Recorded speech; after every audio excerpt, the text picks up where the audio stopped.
Es una gran satisfacción para la facultad de la UTN que todos ustedes estén acá y estamos muy agradecidos a los candidatos por haber confiado en nuestra institución y haberse prestado, haber dado su ok a nuestra organización para repetir este debate que es el tercero ya que organizamos y estar absolutamente todos. Así que vamos a arrancar rápido. Nuevamente gracias, espero que sea fructífero, con respeto, respetando mucho los tiempos, principalmente cuando sea el tema de las preguntas, no aprovechar para hacer una teoría, sino formular la pregunta rápidamente porque los tiempos son muy breves. Así que, de vuelta, muchas gracias y empezamos. Bien, buenas tardes, bienvenidos a todos. En el orden de sorteo salió sorteado número 1 Martín Salaberry, en segundo lugar Carlos Quiroga, tercero Néstor Conte, cuarto Marcelo Feliú y quinto Vitalini Nicolás. Ese va a ser el orden en que van a iniciar las preguntas, por lo tanto vamos a ir desde izquierda hacia derecha, visto desde ustedes. Los candidatos van a tener 2 minutos para tratar cada tema. Faltando 30 segundos les vamos a avisar y a los 2 minutos les va a sonar un timbre que tienen sobre el escritorio. Terminada los índices de los 7 temas que tenemos programados, hay 4 mesas para que ustedes puedan formular preguntas y dejarlas para que después las retiremos. De esas preguntas se van a elegir 3 que se le van a hacer a cada candidato, siguiendo el orden de sorteo. Y van a tener en este caso 1 minuto para responder, con lo cual faltando en este caso 15 segundos también les vamos a avisar. Dicho esto, vamos a empezar con el primer tema, que es el tema seguridad, y lo va a iniciar Martín Salaberry. Así que Martín, tenés tus 2 minutos. Hola, hola. Bueno, buenas tardes a todos. Primero agradecer a la universidad por darnos esta oportunidad. En tema de seguridad, yo diría que hay 2 aspectos fundamentales. Por un lado, poder atacar las causas del delito. Todos sabemos que es un tema complejo, que es intergeneracional, no se resuelve de un día para el otro. Pero sí es importante para mí allí tomar el modelo de Medellín, es decir, un Estado activo, un Estado llegando a los barrios, sobre todo a los sectores más vulnerables, brindando oportunidades. Cuando me refiero a un Estado activo, no hablo solamente de la mera asistencia que debe estar, sino en poder llegar con cultura, poder llegar con deporte, poder llegar como hicieron en Medellín, en todos aquellos sectores de alto riesgo social, tratando de revertir de una generación a otra, sobre todo apostando a los niños. Porque creo que todos vamos a compartir esto, la necesidad de que de una generación a otra podamos contar con más personas que se incorporen al trabajo, que tengan buenos valores, que tengan realmente una educación que les permita formarse y sacarlos en definitiva de la calle. Eso por un lado en cuanto a las causas. Ahora, no por eso debemos dejar de perder de vista también el aspecto de la prevención, porque lo cierto es que hoy todas las familias trabajadoras, la gente decente de la ciudad, pide que la cuidemos, que la protejamos. Y también hay que trabajar en esta materia, en prevención del delito. Cuando digo prevención del delito es llegar con herramientas tecnológicas, generando corredores de seguridad con alarmas comunitarias, con toda la tecnología disponible, botones antipánico, que permitan cuidarse entre los vecinos, que permitan estar conectados con un servicio que debe tener el municipio indefectiblemente, de manera tal de que el vecino sienta, perciba de que el Estado lo acompaña, cuidándolo, protegiéndolo en el hoy, mientras proyectamos el futuro. Muchas gracias. ¿Queda abierto el micrófono? Porque recién no se escuchaba. Bien. ¿No eran 30 segundos antes que avisaban? Sí, le avisó, pero por eso estamos preguntando por el micrófono porque ha fallado el... ¿Eran los 2 minutos ya? Los 2. Bueno. Bien. Carlos. Cuanto más profunda es la crisis económica, mayor es la inseguridad. Y esta crisis económica hoy profunda lo será más en la medida que se aplique la segunda etapa del ajuste que el propio gobierno ya anunció para después del 22 de octubre. Por lo tanto, la mano viene complicada. La inseguridad es lo que más desvela a la mayoría de las personas en Bahía Blanca. ¿Qué hacer? Varias propuestas. Una, recuperar el 911. Cuando empezaba a funcionar bien, lo arrebataron en una medida inconsulta, sin la más mínima reacción de parte del poder político local. Se lo llevaron a Mar del Plata, sacaron de la galera otro número para complicarle la vida a alguien que está en un momento de tensión producto de una emergencia. Ya no se acuerda, 911, 107, alguna vez hubo 109. ¿A cuál le damos bolilla? Urgente tendría que regresar el 911 a Bahía Blanca, el call center, como único número de emergencias. Pero además de eso, exigimos una explicación de por qué arrebataron un servicio de esas características sin que hubiera ni la más mínima reacción. ¿Por qué? Eso no lo entendemos. Un derroche de dinero impresionante. Han inundado de uniformes de todos los colores las calles de la ciudad. Y la inseguridad, bien, gracias, sigue ahí intacta. Creemos que los corredores seguros que alguna vez se aplicaron o se intentaron como experiencias pilotos, esas experiencias pilotos que después se disuelven, se mueren solas, queda de ellas apenas un recuerdo, debiera haberlos a lo largo y a lo ancho de toda la ciudad, con lugares que se determine en contacto con los vecinos, con las sociedades de fomento, que son una herramienta indispensable, bien iluminadas, con cámaras de seguridad. Carlos, te quedan 30 segundos. Gracias. Con cámaras de seguridad y con los patrullajes necesarios permanentes. Y crear un instituto de estadística municipal que sirva para todo, también para esto del delito. No hay planes y no puede haberlos tampoco en la medida en que no hay datos fidedignos de nada. Se actúa al voleo, se actúa compulsivamente, se actúa presentando patrulleros, todo número, ¿no? Uniformes, armas y cosas por el estilo, y la inseguridad sigue. Naturalmente la cuestión social es indispensable atenderla simultáneamente y con el mismo fervor.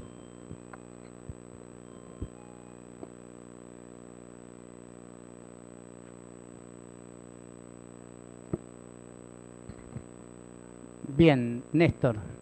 Bueno, para el Frente de Izquierda, la inseguridad, en este primer punto que estamos hablando, viene desde arriba, tiene 3 patas: la policía, la justicia y los punteros políticos.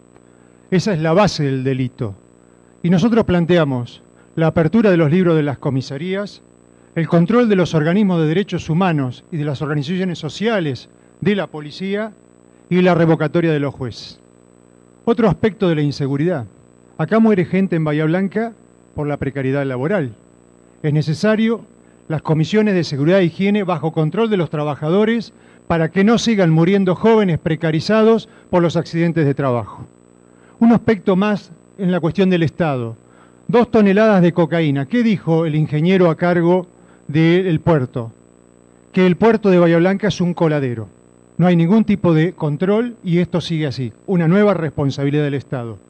Y un aspecto no menor. En la lucha contra la precarización laboral, el Frente de Izquierda ha tomado una iniciativa hace mucho tiempo, que es la lucha contra la burocracia sindical para acabar con este flagelo que precariza las condiciones de trabajo en Bahía Blanca y en todo el país. La UOCRA, que es un agente de la patronal en las filas del movimiento obrero, es un enemigo jurado de los trabajadores que se agrupan y se organizan en el Frente de Izquierda. Por eso también planteamos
una ciudad desigual, con más de 100.000 bahienses con dificultades de pobreza o en situación de vulnerabilidad. 1 de cada 3. Esa desigualdad genera violencia en sí misma. Y la segunda premisa tiene que ver que no hay política de seguridad cuando no hay conducción política de todo lo que tiene que ver directa o indirectamente con las políticas de seguridad. Eso dije en el 2015 y lo ratifico. Por eso, desde el Consejo Deliberante vamos a seguir trabajando para tratar de sostener estas dos ideas.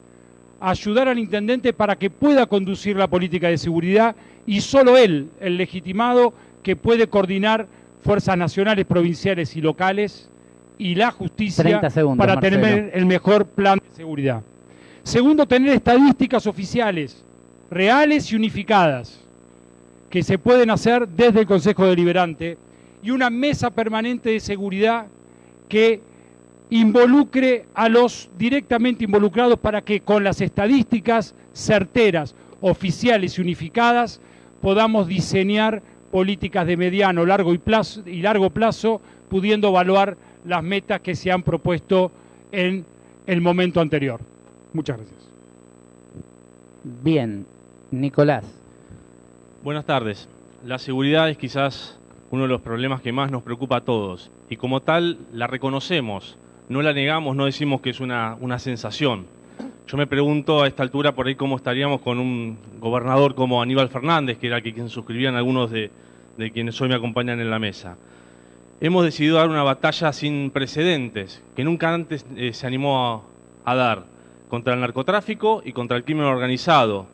Y en Bahía Blanca no estamos ajenos a eso.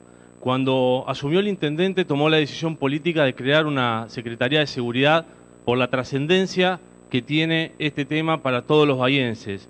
Y hay muchas acciones concretas que nosotros podemos mostrar, aunque sabemos que falta mucho. En tal sentido, podemos hablar que después de 50 años se está creando una comisaría, que existe un mapa del delito con datos reales que cualquiera lo puede visitar, que hay en el Consejo Deliberante desde mayo de este año un proyecto tendiente a tratar el plan operativo que ninguno de los concejales pidió tratarlo, desde mayo, 5 meses. Entonces, me parece que más que hablar hay que hacer, y en esa senda nosotros es que vamos, desde la reactivación de los foros de seguridad que nos permitieron que desde la Secretaría local podamos hacer más de 40 denuncias, ¿sí? Porque ante el temor de muchos vecinos de hacer una denuncia, nosotros la recibimos y vamos a la justicia. 30 segundos. Y en esas denuncias han derivado en allanamientos y en desbaratamiento de bandas, como puede ser en el caso de Noroeste. Son acciones concretas, ¿sí? Tenemos una aplicación para hacer denuncias anónimas. Se está trabajando, pero no existen soluciones mágicas ni a corto plazo. Por eso los invitamos a todos que lo que digan lo lleven al plano de ejecución y seguramente será bienvenido y podamos trabajar todos juntos en ese sentido.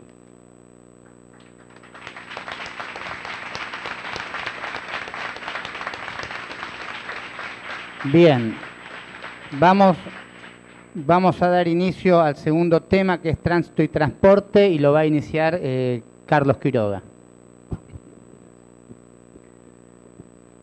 El boleto de colectivo en Bahía Blanca en enero de 2015 valía 6,50.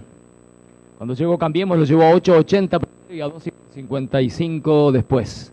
Y ahora se viene otro aumentazo. No cuenten con nosotros para respaldar un nuevo tarifazo en el boleto de ómnibus más caro de la Argentina. Y además vamos a reclamar el cumplimiento estricto de la ley del boleto estudiantil gratuito. Ley en la provincia de Buenos Aires que Bahía Blanca se da el lujo de no aplicar. Que subsidia al 50% el boleto para escolares. ¿Y con qué lo subsidia? Con dinero del fondo educativo. Mientras las escuelas se vienen abajo, aquí subsidiamos a las empresas para que cobren más barato el boleto que debería ser gratuito. Y encima, volviendo al fondo educativo, lo que queda se subejecuta como si no hubiera necesidad en las escuelas. Es imprescindible una playa de transferencia de cargas. Estas calles que están asfaltando con un claro sentido electoralista y demagógico en pleno centro, como siempre, las mismas, van a ser rotas por los camiones, por el tránsito pesado que seguirá entrando a la ciudad en la medida que no haya controles. La falta de horas extras en el municipio hace que los controles se agoten al mediodía. Y cuando los hay, solamente con un fin recaudacionista, ¿no? Chequeando el parquímetro a ver si a alguien se lo puede multar. No hay ni siquiera un inspector de tránsito a horas pico de la tarde tratando de ordenar el desbarajuste que se produce en el tránsito con las calles cortadas todas a la vez para llamar la atención de que miren cómo estamos trabajando, se viene el 22 de octubre. Ya para el 23 todo va a estar mucho más tranquilo. 30 segundos, Carlos. Vamos a proponer revisar la red de ciclovías. Trasplantaron como si mágicamente aquí fuera lo mismo. Un sistema que hay en la ciudad de Buenos Aires, aquí no funcionó, la gente no lo usa, las bicicletas y las motos se chocan los topes, los autos se rompen y no hay ninguna razón para darles carta blanca para una ampliación de esa red que hasta ahora no ha funcionado en lo absoluto. Sí ha servido para quitarles clientes a muchos comerciantes locales que todo el tiempo hacen notar su queja por esa situación. Boleto estudiantil gratuito, insistimos con eso. Bien. Néstor. Bueno, parte lo dijo Carlos, el transporte es caro, es ineficiente, 12 pesos con 44 en Bahía Blanca, 7 pesos en Mar del Plata, 7 pesos en Salta el boleto de transporte. Un fenomenal negocio para un grupo de empresarios amigos del poder, de los que están ahora y de los que estaban antes. El boleto estudiantil es una conquista del movimiento popular, la noche de los lápices, pero también de la coordinadora del boleto estudiantil en Bahía Blanca. Nuestros jóvenes han usado la banca 25, pero no se aplica una ley que es a favor de los jóvenes. Este gobierno le ha dado 34 millones de pesos de los 90 que vienen del Fondo de Financiamiento Educativo a los empresarios de transporte, a libro cerrado. Ellos dicen que vale eso. Pero ¿y el gobierno anterior? El ingeniero Valerio se confesó ante una periodista: asfaltamos las calles del barrio Patagonia. Se malversan los fondos mientras las escuelas son invadidas por las ratas, se llueven los techos, se electrifican las paredes, es decir, un ataque a la educación pública. Planteamos la plena vigencia del boleto educativo. Pero, ¿solo esto pasa con el boleto estudiantil en Bahía Blanca? El grupo, en estos días se está ventilando el juicio de 11, 52 personas muertas. Está Devido, Jaime y Cirigliano en el banquillo de los acusados. El 30 segundos. Los subsidios han fracasado. Es necesario la municipalización del transporte público, la apertura de los libros contables de las empresas y la plena vigencia del boleto estudiantil en nuestra ciudad. Y la planificación del transporte usando las universidades públicas en nuestra ciudad para diversificar el transporte y hacer vivible a nuestra ciudad. Marcelo. Tenemos que retomar el concepto que el transporte público es un servicio público, que no puede estar atado a una cuestión económica, sino que tiene que llegar a donde tiene que llegar, especialmente en los sectores más alejados de la ciudad. Suscribo y también reitero y apoyo que tiene que estar vigente el boleto estudiantil gratuito, porque es una ley vigente. En tercer lugar, me parece que tenemos que avanzar en una política multimodal, en el tema del transporte público, también en ordenanzas o proyectos que se han presentado y que todavía no se han sancionado y no implementado, como es el boleto combinado. Pero quiero hacer foco en algo que tiene mucho que ver esta casa de estudios. Tanto en el transporte, principalmente, como en el tránsito, no podemos soslayar la importancia de trabajar con las universidades nacionales. La Universidad Tecnológica Nacional ha trabajado en forma extraordinaria para decir cómo mejoramos el transporte multimodal, como también lo ha hecho la Universidad Nacional del Sur para que nos informe sobre el nivel de siniestros vinculado al tránsito. Esto lo que hace es que nosotros tenemos que tener un plan integral de tránsito y de movilidad sustentable y salir de la política de parche sobre parche, de reductores de velocidad, Marcelo, de cambio de sentido, de parquímetros, de semáforos.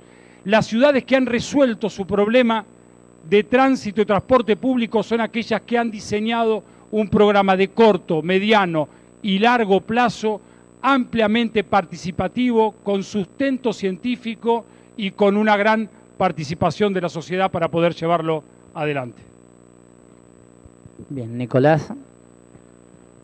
Muchas de las obras viales que vemos en la ciudad y alrededores tienen como objetivo precisamente que la gente pueda viajar más segura y ahorre tiempo para ir a su casa, a sus trabajos. Nosotros apostamos a transporte público, que es una política de Estado que comenzó con la gestión anterior, porque todos recordamos lo que sucedió con el Grupo Plaza cuando vino a Bahía de la mano de del Frente para la Victoria, hoy Unidad Ciudadana. Unidades viejas, caras, y hoy el resultado es que sus directivos estén enjuiciados o presos por la estafa que significó esa empresa. Que sufrimos todos los bahienses y que me parece que también se habla del desconocimiento, porque el promedio del boleto que se paga hoy en Bahía Blanca es de 7.70, ¿sí? No es ni de 12.40 ni de ningún otro número. Nosotros estamos llevando a cabo un ambicioso plan de pavimento para que en el transcurso de 2018 ningún colectivo circule por calles de tierra.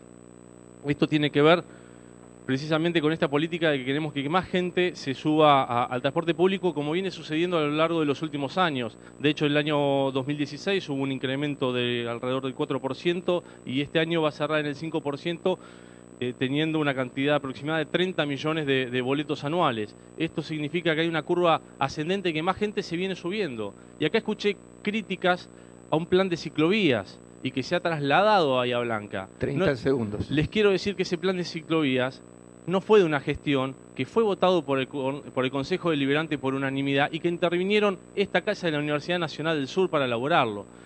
Así que, básicamente, y para terminar, tampoco puedo dejar de mencionar lo que está sucediendo con los aviones. Decían que íbamos a cerrar aerolíneas. Hace unos años viajar en avión era para pocos. Hoy se inauguran rutas, el aeropuerto local tiene un incremento de un 40% en pasajeros y resulta más barato poder trasladarse en menor tiempo y menor costo a cualquier ciudad del país y con más destinos.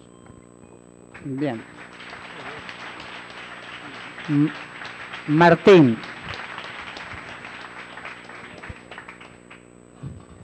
Yo pienso que en el tema de movilidad de tránsito, en realidad lo que estamos hablando es de... Perdón, Marcelo. No, Martín. Por ahí, me llamo Marcelo Martín.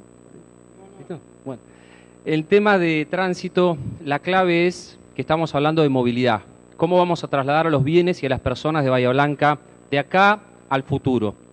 Y pienso que todos tenemos que tener una mirada de corto, mediano y largo plazo, porque lo cierto es que la Bahía Blanca que tenemos hoy en materia de tránsito no es la de hace 30 años atrás. Pero para esto la clave es la planificación. Ninguno de nosotros, ninguno de los concejales, incluso los que estamos con actual mandato, tenemos el conocimiento técnico que requiere abordar una temática que necesita planificación. Bahía debe ir a un modelo como el que tiene Rosario, un ente de movilidad urbana que determine, fije las políticas públicas, no como ocurre hoy, que es todo absolutamente espasmódico.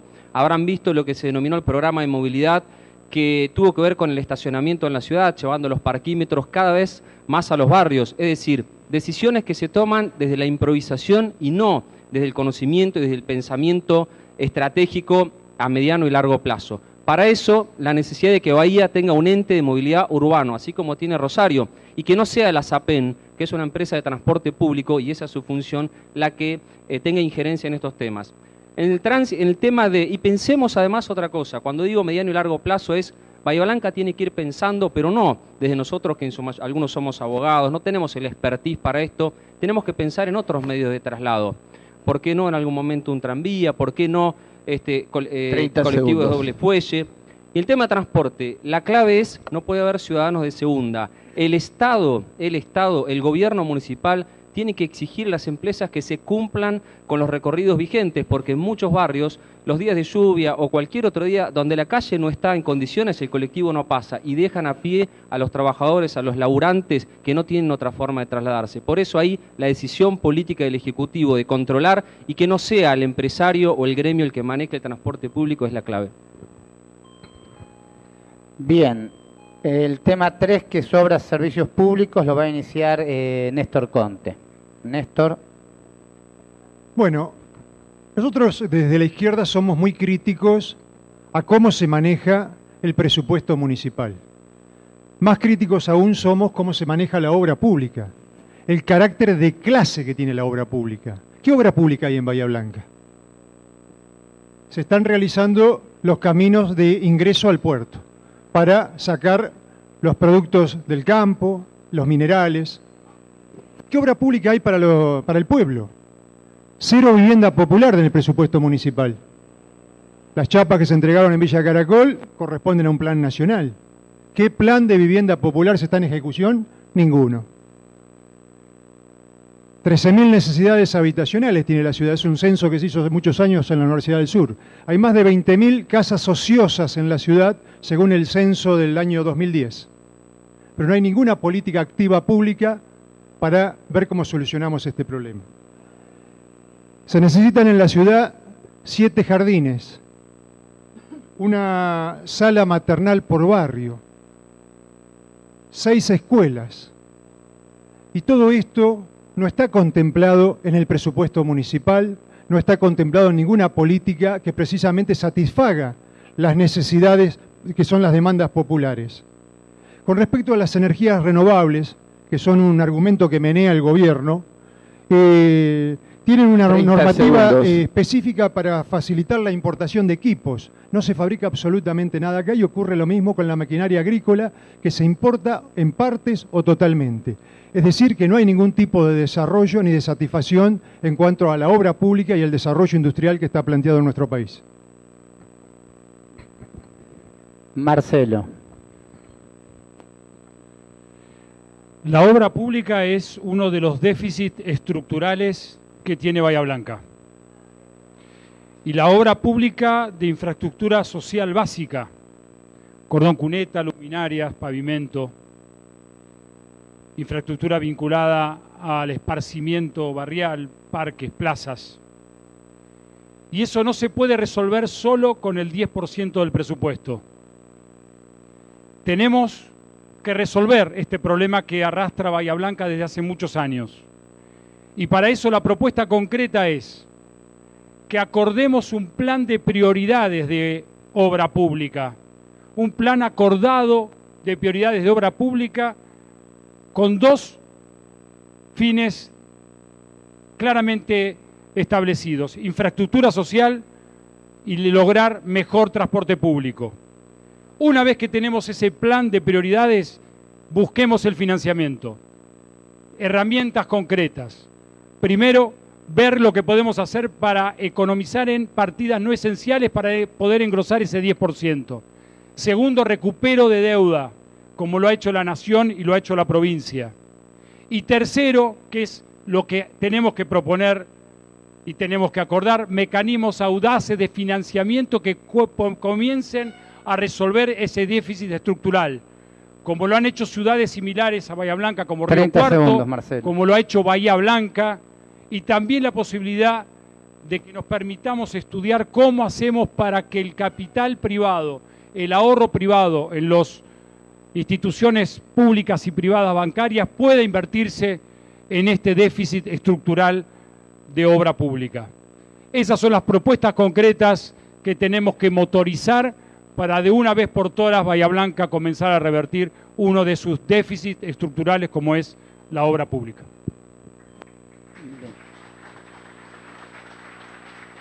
Nicolás. Si hay algo que estamos convencidos es que las obras que hacemos vienen a cambiarle la vida a la gente para siempre. Me parece que una gran diferencia con la gestión anterior, sobre todo, es que la obra que se anuncia se termina y también se paga lo que corresponde.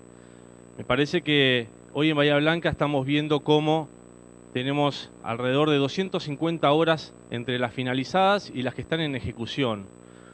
Algunas de gran envergadura que han sido anunciadas cuántas veces por la gestión anterior, como puede ser el caso de la planta de reuso de líquidos cloacales de ABSA, que tantas veces el entonces gobernador Scioli o la Guardia del Pena, que venían, la anunciaban y no se pasaba del cartel. Hoy esas son realidades, los invito a todos a que recorramos la ciudad y que podamos ver que se están llevando adelante. Cuando escucho hablar del déficit estructural en esta materia, yo me pregunto, ¿quién gobernaba durante todos esos años donde se produjo el déficit?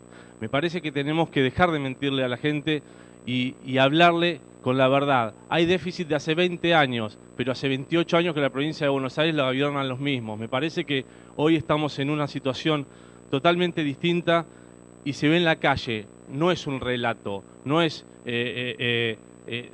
algo que nosotros manifestamos y que no se pueda comprobar. Los recambios de cañerías de ABSA están, el asfalto está, el Pena está, la circunvalación es una realidad. como decía recién, el puente peatonal en Villa Rosario está próximo a licitarse, las cloacas de Millamapu es una realidad, el dragado de la Napostá es una realidad, y así puedo seguir todo el día. Me parece que más que hablar tenemos que hacer, y creo que eso es lo que hoy estamos haciendo.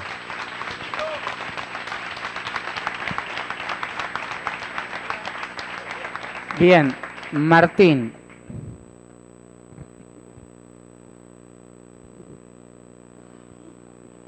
Bahía Blanca sigue teniendo los mismos déficits.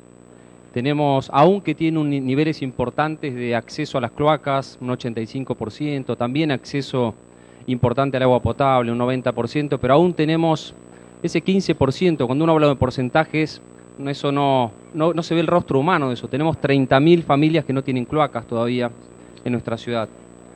Lo mismo pasa con el acceso al gas.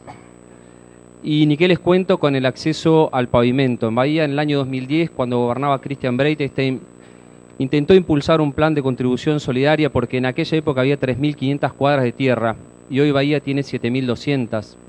Y si seguimos incorporando barrios y la ciudad se sigue extendiendo territorialmente, dentro de 4 años nos va a encontrar acá con más de 10.000 cuadras de tierra. ¿Qué debemos hacer? Tomar algunas decisiones de fondo. Como decía Marcelo, el presupuesto es escueto, pero hay que ser creativo en esto. En pavimento, así donde tenemos sectores de ingresos importantes que puedan pagar una cuota, darles la posibilidad de que lo autogestionen, que ellos mismos lo hagan. No esperemos que vaya el Estado a toda la zona norte de la ciudad. Ahí el privado, ahí las familias pueden pagar una cuota razonable en función de sus ingresos. No tiene sentido que el Estado como equilibrador vaya a esa zona cuando se puede autogestionar, se puede pagar.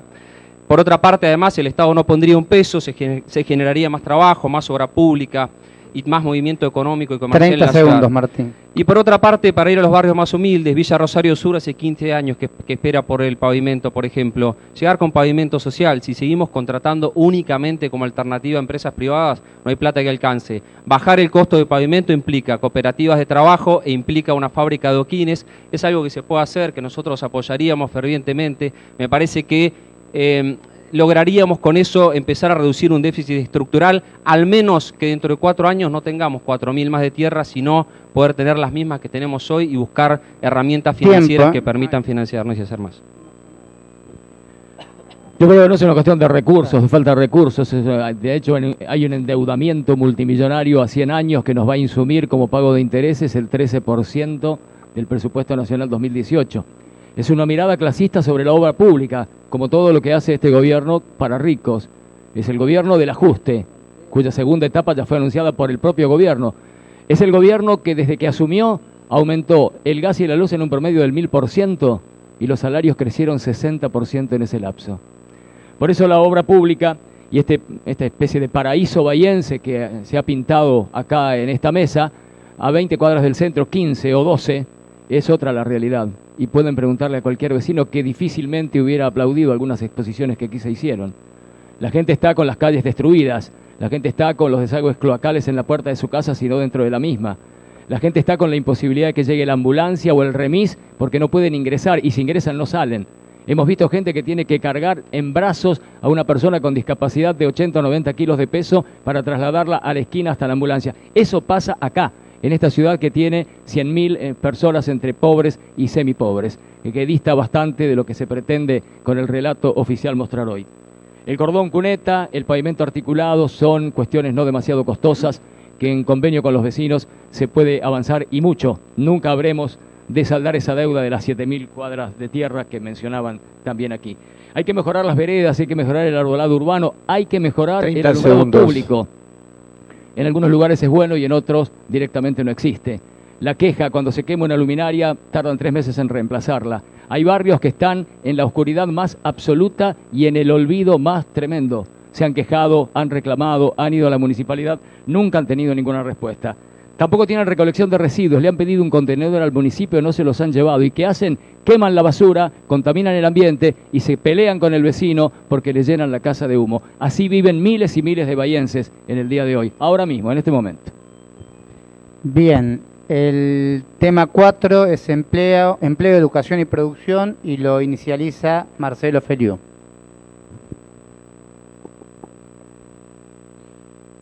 Este tema es un desafío porque pareciera que no es competencia de los concejales. Y yo creo que como nunca el Consejo Deliberante puede ser el instrumento para poder vincular estos tres temas en el que el empleo debe ser la prioridad.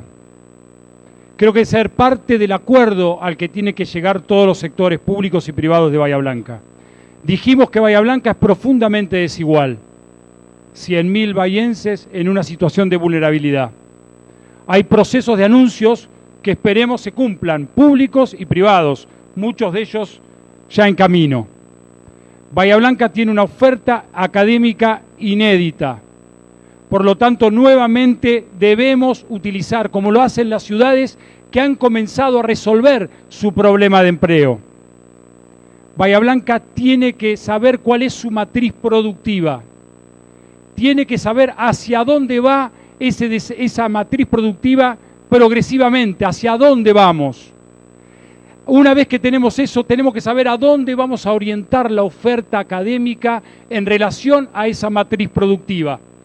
Solamente ahí vamos a poder decidir en dónde los concejales podemos colaborar para que Bahía Blanca sea más receptiva de inversiones, para saber qué es lo que tenemos que promocionar o promover y qué oficios, qué carreras, 30 segundos, Marcelo. qué especialidades están directamente vinculados con esa planificación productiva de la ciudad. Estamos ante una enorme oportunidad. Pocas ciudades en el mundo, no solo en Argentina, tienen 4 casas de altos estudios que nos pueden ayudar a nosotros, Municipalidad, Ejecutivo y Consejo Deliberante, para tener claro hacia dónde podemos ir y poder generar puestos de trabajo genuinos. Nicolás. En temas tan importantes como estos, creemos que es fundamental poder contar con estadísticas, con números creíbles. Y me parece que ese fue uno de los primeros grandes pasos que se dio, reconstruir el INDEC para poder saber dónde estábamos parados, porque todos sabíamos que había más pobres que en Alemania o que éramos uno de los países con inflación más grande del mundo, pero no la podíamos medir porque lo habían destruido, porque no querían que se sepa. A partir de esta reconstrucción es que, teniendo un diagnóstico, es que podemos fijar un rumbo, fijar un norte. Y me parece que en Bahía Blanca vamos por el buen camino, obviamente, y no desconocemos los problemas que existen, pero hay algo que yo lo pongo a modo de ejemplo. Cuando asumimos la gestión, mantuvimos reuniones con representantes de los trabajadores del gremio de la construcción, que por entonces eran alrededor de 3.000 familias que no tenían trabajo, debido a la situación, a la paralización de obras, a las actitudes de determinados dirigentes sindicales que atentaban contra la actividad y no representaban los derechos de los trabajadores. Bueno, hoy esa situación se ha revertido. Muchos de esos desempleados de diciembre, de enero de 2016, hoy tienen trabajo afortunadamente. Esos dirigentes que atentaban contra la producción de nuestra ciudad, contra el desarrollo de nuestra ciudad, han sido desplazados. 30 segundos. Y esto tiene que ver con el compromiso de un Estado municipal, provincial, para generar las condiciones de confianza para atraer las inversiones, cosa que no ha ocurrido antes. Inversión que venía se iba espantado de Bahía y de la provincia. Hoy es continuo o diario cómo vienen a la Municipalidad de Bahía Blanca preguntando dónde pueden radicarse o dónde pueden invertir y dónde pueden generar más empleo, más trabajo genuino de calidad para el desarrollo de la ciudad. Creo que vamos por el buen camino y que sin dudas...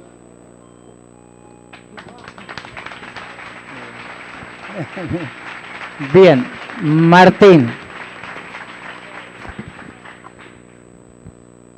El tema del empleo inexorablemente va atado a la política nacional y a cómo va la economía.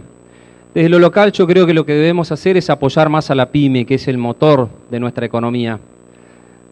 Se podría plantear una reducción de tasas claramente de un 40% para aquella pyme local que incorpore un nuevo trabajador, de manera tal de incentivarla para esto fiscalmente. Ustedes saben que la tasa de seguridad e higiene es una tasa onerosa para la pyme local.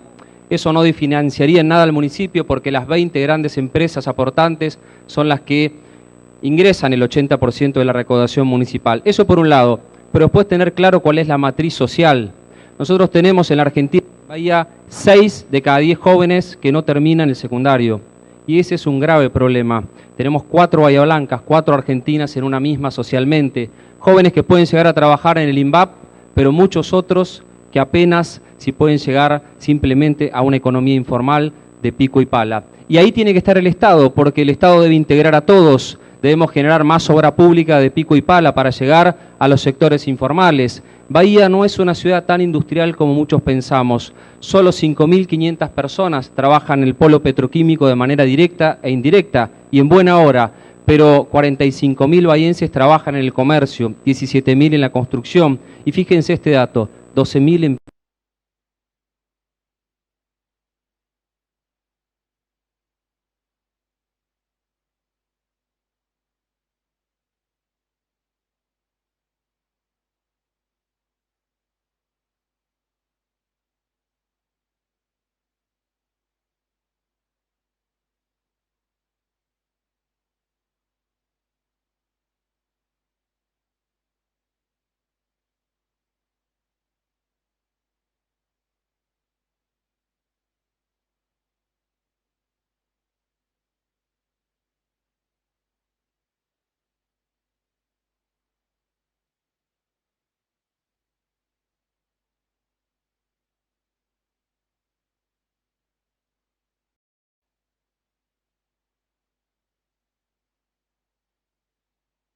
Efectivamente, ahí va a terminar. ¿Qué le puede interesar el empleo a un gobierno como este, donde cerró una fábrica y dejó 40 personas en la calle, la nueva provincia echó a 100, Luca Iori echó a 30 y pico, el despido por goteo y nunca hay la más mínima intervención del Estado en el tema? ¿Qué le puede importar el empleo a un gobierno donde el presidente Macri equipara, cuando habla de las mafias, a los narcotraficantes con el trabajador que porque le arrebataron un derecho hizo un juicio laboral? El que hace un juicio laboral es el que está laburando en negro, que no tiene RT y que cuando le pasa algo en el trabajo no tiene otra alternativa que la justicia.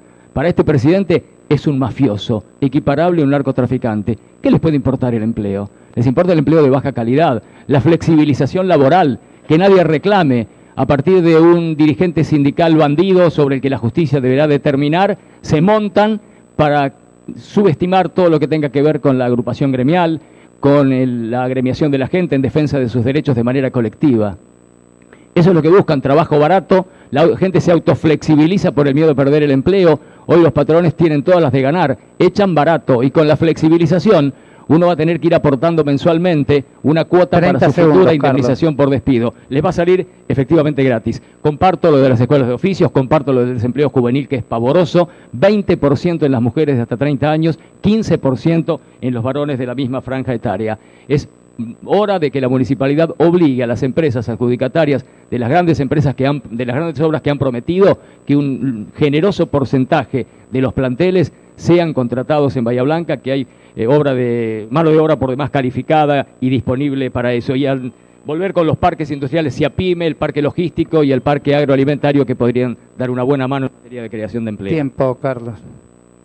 Bien, el punto 5, el tema 5 es Bahía Blanca como motor de región, ciudad, universidad, industria, puerto y agro, y lo va a inicializar... Me falta... Perdón, Néstor. Justo del trabajo.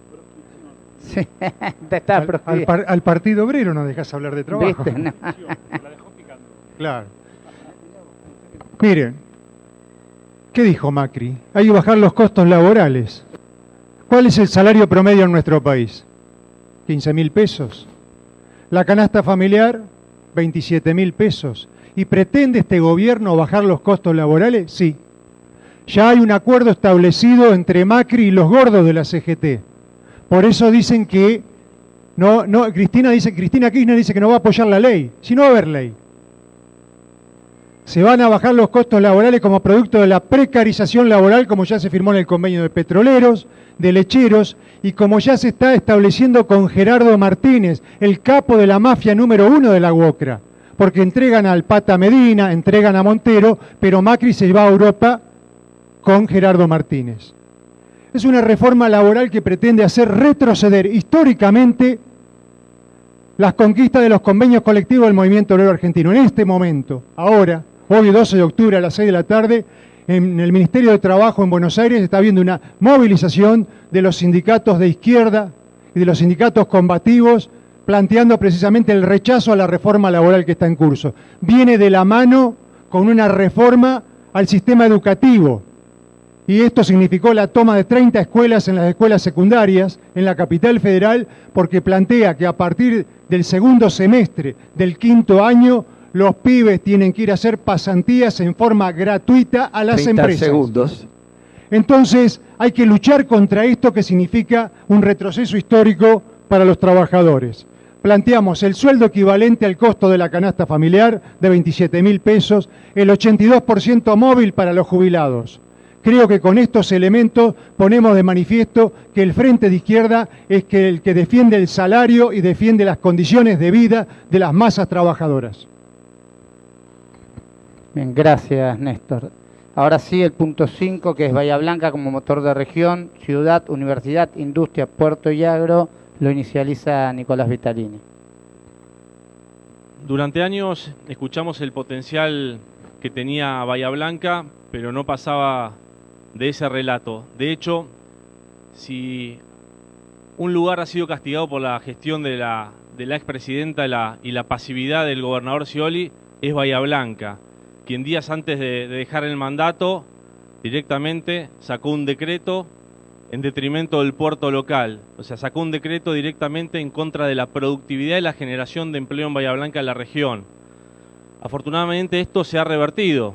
El presidente Macri derogó dicho decreto y hoy volvimos al estado anterior, de poder competir, de poder ser más productivos y de generar empleo. Tampoco me quiero olvidar algo que lo hemos trabajado desde el Consejo Deliberante, conjuntamente con el presidente de Zona Franca, como era derogar otra resolución que el kirchnerismo impuso en detrimento de nuestro puerto, que nos impedía que determinados artículos o elementos ingresen por Bahía Blanca y que tengan que entrar por Zárate, Campana, encareciéndonos, siendo menos atractivos para las inversiones, con las consecuentes pérdidas de empleo. Afortunadamente esto también se revirtió. Hoy Bahía Blanca está en un rol protagónico. Afortunadamente, en menos de 2 años, la gobernadora ha venido en 8 oportunidades y en cada una de sus visitas trajo un anuncio, pero un anuncio concreto, una realidad. El anterior gobernador vino 4 veces en 8 años y la última creo que vino a inaugurar una sucursal del Banco Provincia. Me parece que está a las claras el rol que tiene Bahía Blanca, lo beneficioso que ha sido para los bahienses esta alineación, a diferencia del castigo que hemos recibido por una disputa de poder entre el entonces intendente Bevilacqua para con el gobernador y Cristina, que por pasarse de partido, creyendo que castigaba al intendente, nos hizo pagar los platos rotos a todos los bahienses. Martín.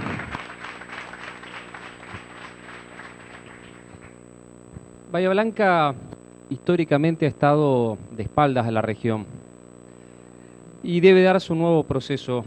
Es clave estar de frente a la región, liderar ese proceso, acompañar a la región, porque tenemos un puerto, tenemos las universidades y la clave es poder exportar más al mundo. Ahora, en esto Bahía y en este rol clave es muy importante que podamos agregar valor a nuestra producción. En la Argentina en general, si no exportamos valor agregado, si seguimos exclusivamente con los commodities, estamos muy parecidos a lo que éramos en la época de la colonia. Hay que agregar valor y para eso Bahía tiene un rol clave. En nuestra zona hay una potencialidad enorme en algo que las universidades han estudiado, la industria olivícola. Podemos tener, debemos tener una industria olivícola porque este sector edáficamente tiene las mismas condiciones que el sector de Cantabria en Italia.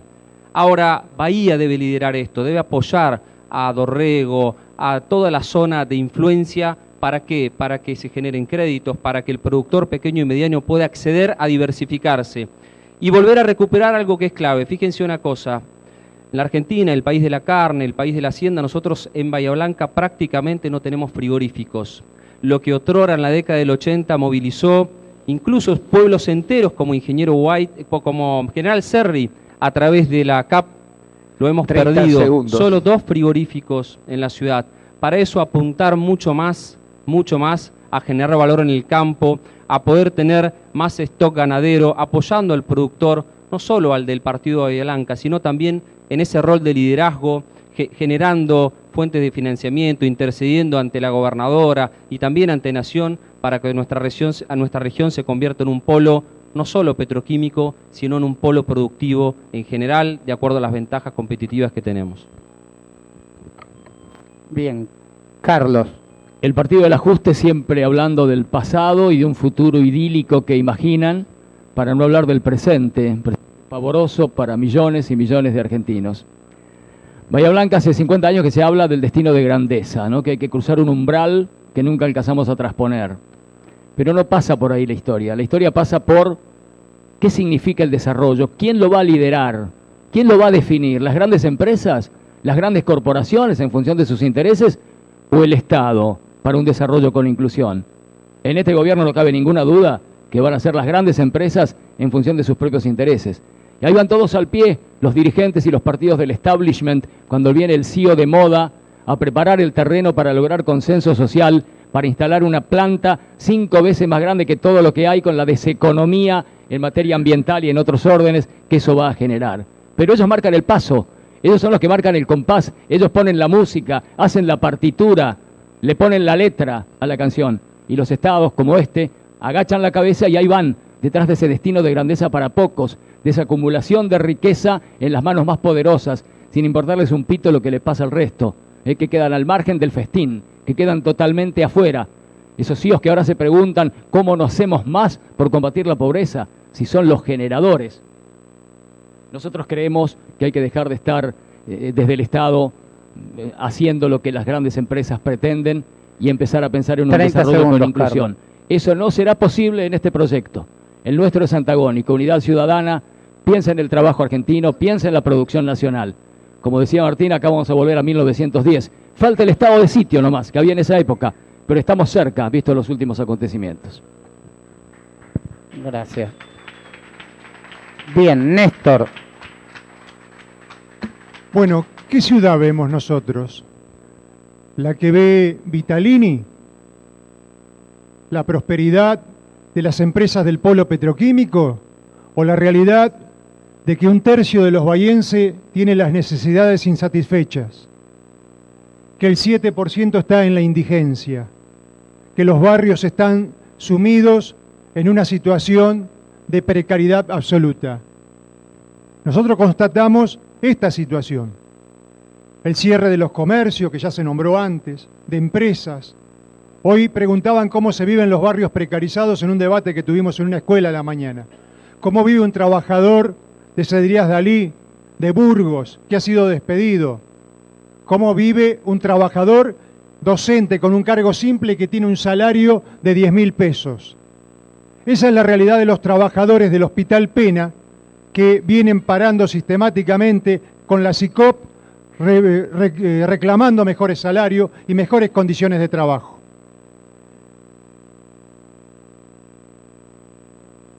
Ya nombré antes la falta de la vivienda. Con respecto al tema de la universidad que se toca en este punto, hay 500 investigadores del CONICET que tienen sobre sus espaldas la posibilidad del despido, y por eso hay un movimiento muy grande de lucha de los jóvenes científicos precarizados. Y las universidades públicas, con su presupuesto, solo cubren su salario, los salarios de los docentes y de los no docentes, y no tienen presupuesto para el sostenimiento de sus propias estructuras. Es este el problema que nosotros vemos, y son estos los intereses de las clases sociales que gobiernan, que como antes Moreno veía a través del INDEC la maravilla del gobierno con el kirchnerismo, ahora con el macrismo se ve un mundo perfecto y de brotes verdes que solo se ven en la televisión y en los medios de comunicación. Marcelo.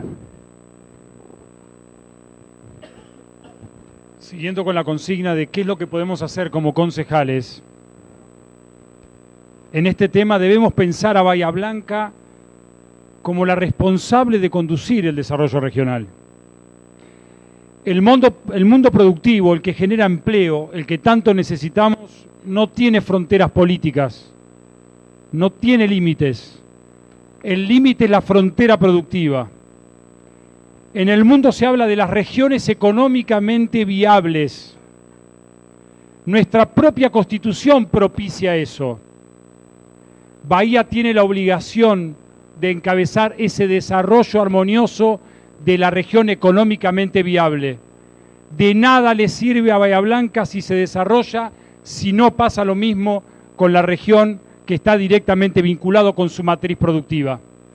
Por eso vuelvo a insistir, debemos saber cuál es la matriz productiva actual y hacia dónde deberíamos ir.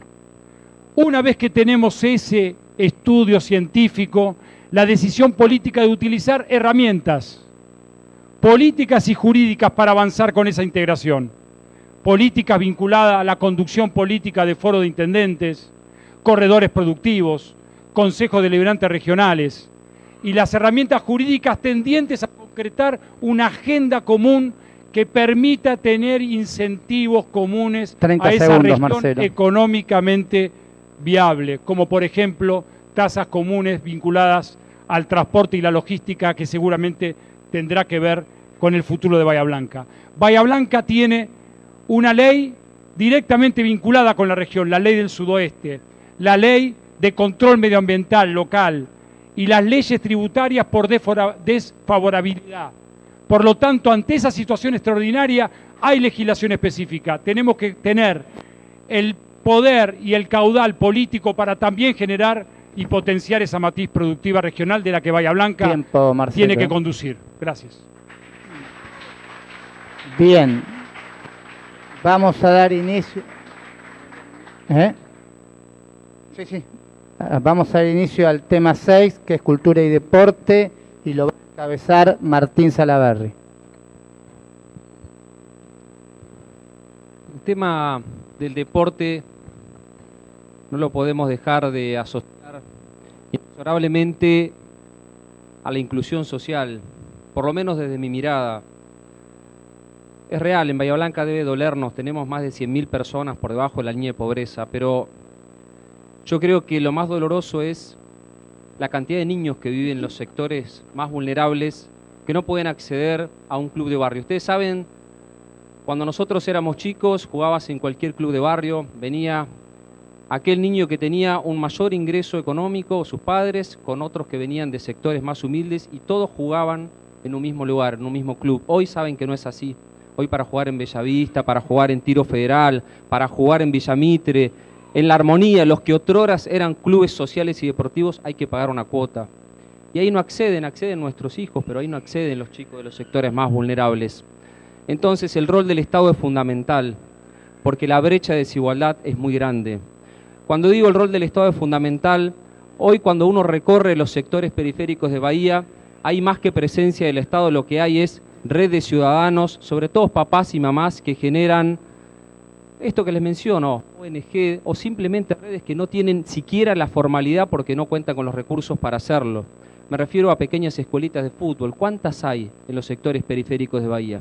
Ahí tenemos que trabajar desde el Estado, volcando recursos económicos, acompañándolos desde la formalidad de la institución, desde que puedan contar con un terreno, porque la labor que hace esa gente es invalorable para poder contar con niños y ciudadanos, sobre todo ciudadanos a futuro, que realmente estén en el mundo del trabajo, en la cultura de los valores, de la solidaridad.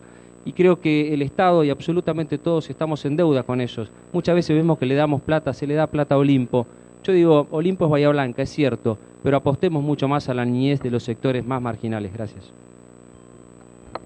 Sáquenle de una vez la esquina a los chicos, nos dicen en algunos barrios, porque resulta que ahora los pibes pueden ir al club del barrio hasta los 15 años, después van a la esquina, y la esquina ya sabemos lo que significa. Nos contaban unas madres en un barrio alejado de la ciudad, donde estuvo funcionarios del municipio y policías, y le plantearon esto: ¿qué hacemos con los pibes de 15 que ya no pueden jugar a la pelota acá y van a la esquina? Les mandamos un destacamento móvil policial, le dijeron como respuesta. Siempre el punitivismo. La respuesta de la madre fue ejemplar. Dijo, no, mándenos un plan envión para que los pibes estudien, para que se capaciten en las artes, para que puedan progresar. Los clubes de barrio necesitan que los asistan desde el municipio. Hay que crear una oficina que les facilite el acceso a la personería jurídica, sin la cual no pueden acceder a beneficios que les son indispensables. Hay que darles recursos para pagar las tarifas que los están asfixiando. Si pasa en nuestras casas, imagínense en los clubes de los barrios más humildes cómo les está yendo la situación. son esenciales, son colaboradores inestimables del Estado que los abandona. Les han reducido los valores en la tarjeta social para la hora de la merienda, mientras todo aumenta al doble y más. Y lo mismo pasa con el tema de la cultura. La orquesta de Miramar sigue esperando que le paguen. En lugar de institucionalizar el sistema de orquestas juveniles de los barrios, que ha sido exitosísimo, y la de Ingeniero White es un ejemplo, no, las dejan abandonadas. Tenemos una ejemplar ordenanza para los espacios culturales independientes, que no se aplica. Fue una ordenanza post-Cromañón que establece que el Estado facilite a los centros culturales, que los hay por decenas en Bahía Blanca, que se pongan a tono y puedan funcionar, Carlos. Y no los dejan. Y ahora se corre el riesgo, porque según lo que parece, el Instituto Cultural se transformaría en una subsecretaría, con lo cual ya no tendría que rendir cuentas a los representantes de las áreas artísticas de en qué usan la plata del Fondo Municipal de las Artes. Ya sería un uso discrecional del funcionario de turno. Enorme retroceso si eso pasa. Y también tenemos en carpeta la posibilidad de nuclear en un solo edificio alguna vez las escuelas de arte, que son 5 en Bahía Blanca, que son muy impresionantes en cuanto a su calidad y que corren el riesgo de achicarse. Ya no hay inscripciones para algunas disciplinas en la escuela de danza del año que viene. Tiempo, Carlos. Néstor. Bueno, en primer lugar, esto de la Escuela de Infanto Juvenil de Villa Miramar, tomo lo que dijo Carlos. Hoy hubo una movilización porque no le han pagado en lo que va del año los miserables pesos que corresponden para los docentes de ese sector. Voy a tomar lo del deporte. Los pibes van a los comedores de las escuelas a comer, van a las escuelas a comer. ¿Qué zapatillas para jugar al fútbol? Necesitas zapatillas para jugar al fútbol. Si no hay zapatillas para ir a la escuela. Entonces acá tenemos un primer problema. ¿Existen gimnasios en los colegios? ¿En qué condiciones están? ¿Los patios están acondicionados para las escuelas periféricas? De ninguna manera. El deporte, que es inmensamente popular, un recreo humano, que hace a la integridad del individuo, se ha transformado en un fenomenal negocio capitalista. ¿Cuál? El fútbol. Para el kirchnerismo, fútbol para todo. Millones y millones de pesos para la AFA, para las campañas políticas del propio kirchnerismo en los medios de comunicación, en los canales.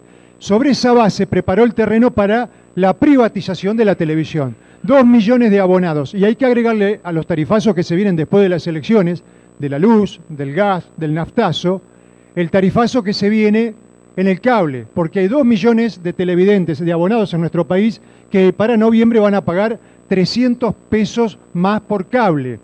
¿Para quién? Para Turner, para Fox, para DirecTV. Esto significa un negocio de 600 millones de pesos mensuales, un negocio de 35.000 millones de pesos al cabo de los 5 años. Indudablemente tenemos que dar vuelta a la taba. Creo que no lo dije al principio, el 1,5 del presupuesto municipal solamente destinado al área de cultura, es decir, 52 millones de pesos, y con esta política de discriminar a determinados sectores populares. Hay que revertir este proceso y cambiar el carácter social del presupuesto municipal. Marcelo. Las ciudades que han decidido ser más equitativas utilizan no solo la planificación urbana, sino dentro de la planificación urbana lo que se denomina el urbanismo social. Y aquí hay arquitectos que me han ilustrado sobre eso. Ese urbanismo social lo que busca es, a partir de la planificación, hacer asequible la cultura y el deporte como las mejores herramientas de igualdad entre los sectores de mayores dificultades. Por eso debe ser una de las prioridades que efectivamente la cultura en nuestra ciudad reivindique el derecho cultural de un acceso universal a una producción artística con los protagonistas locales, a un proceso de descentralización para que la oferta cultural sea igual del que habita en los sectores céntricos que en los barriales, y una participación de los artistas locales en esa política cultural. El deporte como segunda herramienta, y aquí mucho podemos hacer desde el municipio. Muchísimos clubes de barrios tienen dificultades de poder acceder a programas provinciales y nacionales porque no tienen su documentación en orden. Deciden O le pagan al contador, 30 al segundos, abogado o al Marcelo. escribano, o pagan la luz. Para eso no se necesita presupuesto, se necesita decisión política de que la municipalidad los asista para poder dedicarse a lo que se dedican con una gran vocación y con una gran dedicación, que es la inclusión.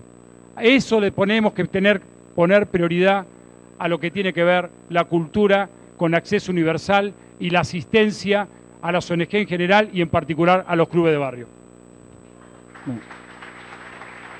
Nicolás.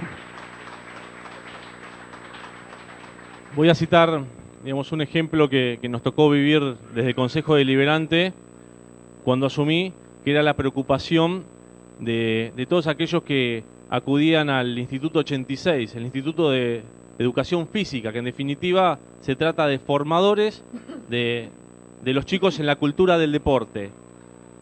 Todos estos profesores o futuros profesores venían boyando desde el 2006 con promesas de la gestión del entonces intendente municipal, como así también del gobernador Scioli, y luchaban por tener la casa propia, porque cursaban su parte teórica en algunas escuelas e iban a hacer la parte práctica puntualmente en los últimos años en el Club Liniers. Cuando asumimos nos encontramos la deuda que nos había dejado el gobernador Scioli, 800.000 pesos con el Club Liniers, que afrontamos, pero el trabajo que comenzamos a hacer para cumplir el sueño propio de toda esta gente. La primera ronda la va a comenzar contestando Néstor Conte. Los tiempos acá van a ser de 1 minuto y le vamos a estar avisando a los 15 segundos, ¿sí?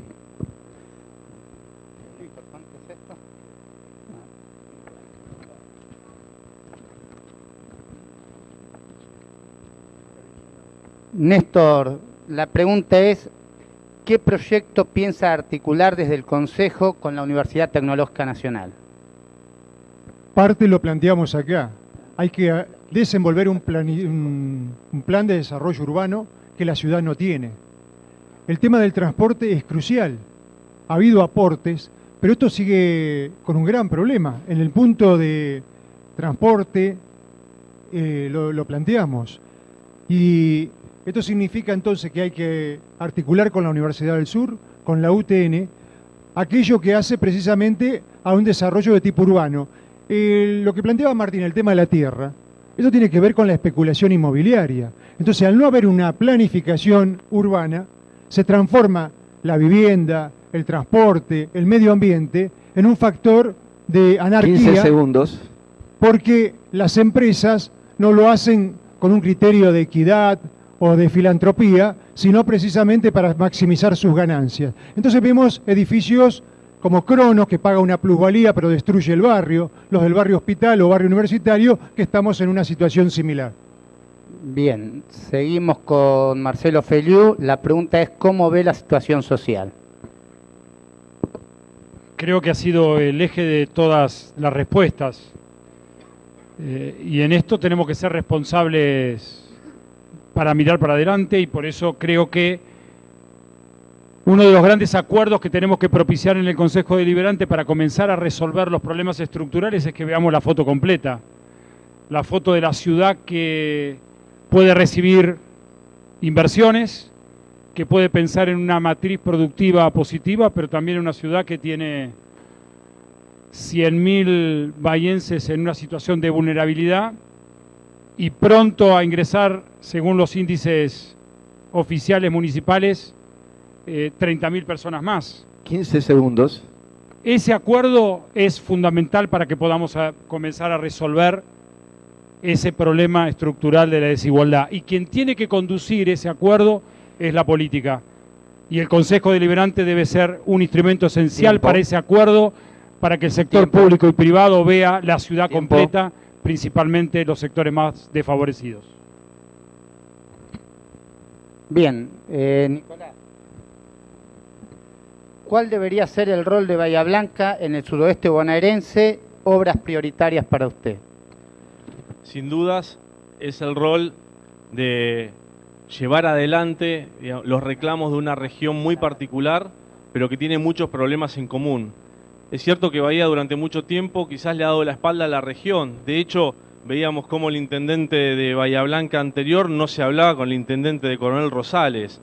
Me parece que estas cuestiones de mezquindades políticas tienen que ser resueltas desde la política, y Bahía Blanca está llamada sin dudas a ser la locomotora de esta región tan importante, y hoy estamos viendo que trabajando todos juntos con los demás municipios, con este sentido de regionalización, hemos logrado obras de importancia que vienen a solucionar problemas históricos, como puede ser quizás el acueducto del río Colorado, obra tantas veces anunciada, nunca cumplida, y que viene a dar solución a una región y no solo a una ciudad. Básicamente eso, erigirse como la ciudad cabecera de toda la región. Muchas gracias. Bien. Martín, en materia de seguridad, ¿qué obras tendrías previstas? Yo creo que hay que cambiar el paradigma de la inseguridad. Para mí no se puede hacer creer a la gente que porque se construye una comisaría más, con eso se trabaja en materia de inseguridad. En el mundo hoy no se construyen más edificios de este tipo, porque básicamente se construían para realizar denuncias y hacer trámites administrativos. Y en la era digital como es esta, directamente ya las denuncias se van a hacer online. De hecho, la gobernadora ha avanzado en esto. Me parece que eso hay que dejarlo bien claro. Lo que sí creo es que hay que trabajar en redes comunitarias, controlando también a la policía, a la fuerza policial. Eso también es importante. Cuando digo redes comunitarias, llegar con herramientas tecnológicas, alarmas comunitarias, botones antipánicos para los adultos mayores, pero también en ese cuidado del vecino, utilizar la tecnología disponible, teléfonos celulares, la conectividad, un centro de monitoreo como existe en otras ciudades. Tigre es una, pero también Santa Fe es otra. Bahía está muy alejada en esta materia, o muy lejos. Bien, Carlos, ¿cómo analiza los recortes en medicamentos? El tema de la salud es pavoroso, estamos en una situación casi terminal. Ahora se viene la cobertura universal de salud. Le van a dar patente de pobre a los que no tengan cobertura ninguna. Se acabó el hospital público a libre demanda cuantas veces uno lo necesite. Va a ser apenas una modesta canasta donde cuando se agotan las prestaciones allí contempladas, la persona debe volver al año siguiente o morirse en el camino, no le queda otra. Ya lo verán y lo padeceremos. Creo que tenemos que desarrollar en Bahía Blanca una producción de medicamentos con la Facultad de Farmacia, el Departamento de Farmacia de la Universidad del Sur, y lo que queda de lo que supo ser un laboratorio de medicamentos del Hospital Pena. El plan Remediar, que ha sido desmantelado por este gobierno, que además permitió que los medicamentos crecieran hasta un 275%, de 70 remedios gratuitos que entregaba, hoy entrega 26. Y el PAMI les ha quitado la cobertura a prácticamente todos. Con el curro de la reparación histórica le dan 200 pesos de aumento al que cobra la mínima para que ya no pueda tener el remedio gratuito. Le dan 200 y le sacan 1000.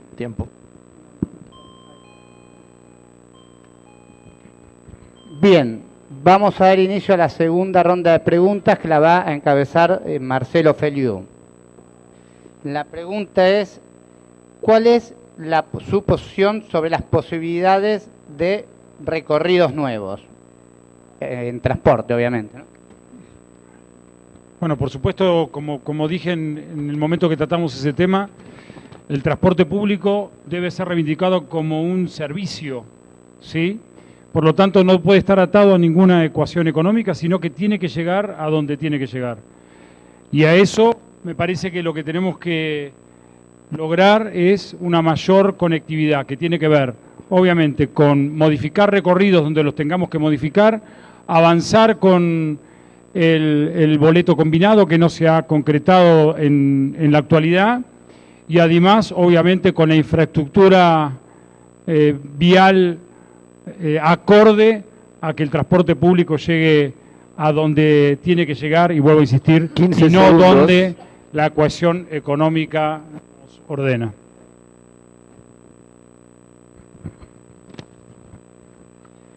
Nicolás, ¿qué plan tienen para activar la zona franca como motor de empleo?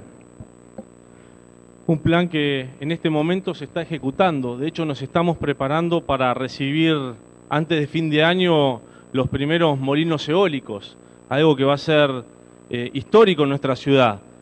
Creo que todos tenemos como registro de energía eólica esos 2 molinos abandonados en la Ruta 3, y hoy la realidad nos muestra que estamos en pleno proceso de ejecución de un parque eólico en corte y que Bahía Blanca está llamada a ser un nodo central en lo que hace energía renovable, con la consecuente generación de empleo y utilizar un sustituto de la matriz energética tan castigada por la gestión anterior, que nos ha dejado básicamente sin energía de ningún tipo, y aquella que en alguna oportunidad pudimos exportar, hoy la tenemos que importar. Claro ejemplo, el buque regasificador que nos trajeron por 6 meses provisoriamente, si ya lleva 11 años en Ingeniero White. Bien, Martín, la pregunta es, ¿qué elogiarías de los demás candidatos? ¿Qué elogiarías de los demás candidatos? ¿Qué es lo que qué? ¿Elogiarías de los demás candidatos? Ah, elogiaría. ¿De todos? De los que quieras. No, la coherencia de Carlos, creo que tiene una coherencia ideológica que pocos tienen. Néstor es un luchador, Marcelo un dirigente formado y Nico, no sé, su perseverancia, vamos a poner algo así.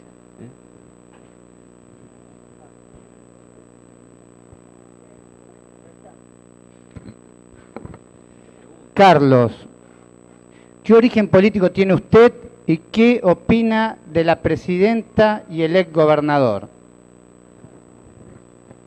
De la ex presidenta y el ex gobernador. Yo milité en los años 80 en el radicalismo, orgullosamente detrás del proyecto de Raúl Alfonsín. Fui director de prensa del municipio en la gestión de Juan Carlos Cavirón y director de Radio Nacional. Luego los poderes fácticos desplazaron a Alfonsín y ese proyecto quedó en la nada y de alguna manera lo rescató Kirchner y de allí mi adhesión a este proyecto.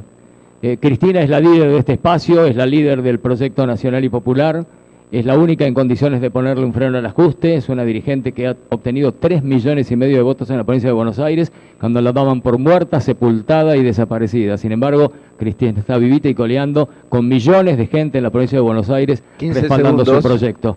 Daniel Scioli será un diputado del espacio de Unidad Ciudadana a partir del 22 de octubre.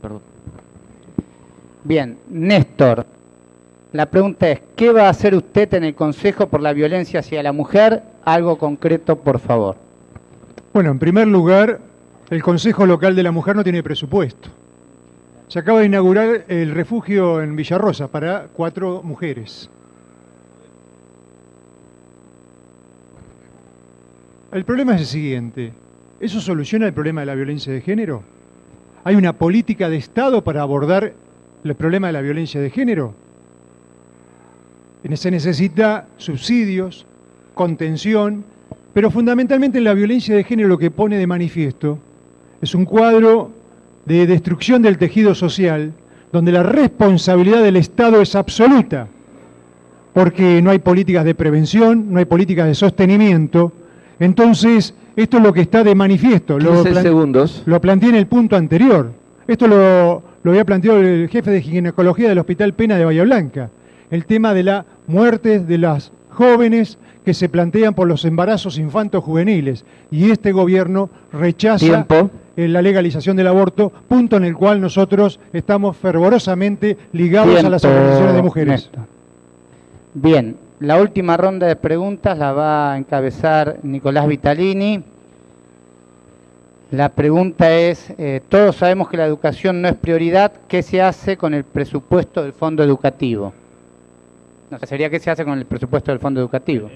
Sí, más que una pregunta es una valoración que no compartimos. Para nosotros la educación claramente es una prioridad y precisamente con el dinero de fondo educativo lo que estamos haciendo es arreglando todas las escuelas que venían con déficits estructurales por falta de mantenimiento durante la gestión Scioli y la presidencia Néstor Kirchner. Nos tenemos que hacer cargo básicamente de reparar o de mantener todas aquellas instituciones que hoy podemos ver. De hecho, ayer afortunadamente estuvimos en la media 5 y vemos cómo se puso en valor una escuela que sufría vandalismo, que tenía humedad, que había sido objeto de la desidia por parte del Estado. ¿Qué estamos haciendo? Dándole prioridad, dándole lugares dignos a los chicos para que puedan desarrollarse y educarse como corresponde. Algo que claramente no hizo la gestión Scioli. Martín, ¿qué acciones piensa llevar adelante en la zona de General Daniel Serri? La zona de Serri, ustedes saben que tiene un parque productivo donde está Luca Ioli y que es importante que realmente eso se convierta en lo que debe ser. En su momento fue pensado como un polo de desarrollo agroalimentario, pero de agroalimentos no tiene nada. Me parece que este es el desafío de lo que planteábamos hoy. Tengo un proyecto preparado de incentivo a la industria olivícola. Ustedes saben que acá en la región hay una cooperativa incipiente y algunos productores están trabajando en esta materia dentro del partido de Bahía Blanca. Si bien es algo que es de mediano y largo plazo, creo que todos tenemos que apostar a esto, a que la producción se diversifique para que agreguemos valor y para que realmente ese parque agroalimentario 15 sea lo que segundos. tenga que ser. Y permitime para terminar, yo creo que la Argentina y Bahía Blanca la construimos sobre los cimientos de lo que está hecho. Nunca nada es fundacional, siempre algo del otro es bueno. Lo que creo es que sobre el cimiento hay que poner ladrillo sobre ladrillo. Muchas gracias. Bien, gracias, Martín. Carlos, ¿tienen alguna propuesta real para bajar impuestos y regulaciones en el sector empresarial? Nosotros creemos que hay que declarar la emergencia PYME, que hay que ayudar con desgravación de tasas a pequeñas y medianas empresas y a comercios para que no sigan bajando las persianas.